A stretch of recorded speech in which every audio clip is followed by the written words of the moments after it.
উপসংমণ্ডল কাৰ্যালয়ত নিশা উত্তপ্ত পৰিস্থিতি বিদ্যুৎ কৰ্তনক কেন্দ্ৰ কৰি স্থানীয় ৰাইজে বিভিন্ন শ্লোগানেৰে সাব্যস্ত কৰে উত্তাল প্ৰতিবাদ পুঠিমাৰী গাঁও পঞ্চায়তৰ কেইবাখনো গাঁৱৰ বিদ্যুৎ কৰ্তনক লৈ সাব্যস্ত কৰে এই প্ৰতিবাদ বিদ্যুৎ বিভাগ হাই হাই বিদ্যুৎ যোগান ধৰক আদি শ্লোগানেৰে আকাশ বতাহ কঁপাই তোলে একাংশ বিদ্যুৎ বিভাগে বানপানীৰ অজুহাত লৈ বিদ্যুৎ কৰ্তন কৰে বুলি জানিবলৈ দিয়ে যদিও ৰাইজৰ অভিযোগ বিদ্যুৎ বিভাগে নিজ খিয়াল খুচিমতে কৰ্তন কৰিছে বিদ্যুৎ কেৱল পুঠিমাৰী গাঁৱৰে নহয় চাপৰবাসী গাঁৱৰ ৰাইজৰো তীব্ৰ ক্ষোভ বিদ্যুৎ বিভাগৰ বিৰুদ্ধে প্ৰতিদিনে লোড ছেটিঙৰ নামত ঘণ্টাৰ পৰা ঘণ্টা কৰ্তন কৰে বিদ্যুৎ বিভাগৰ লোকাভাগটোৱে অতিষ্ঠ কৰিছে চাপৰ বিদ্যুৎ উপসংমণ্ডলৰ গ্ৰাহকক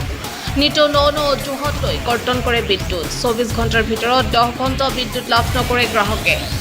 বিদ্যুৎ নিয়মীয়াভাৱে যোগান ধৰিবলৈ আহ্বান বিদ্যুৎ মন্ত্ৰীলৈ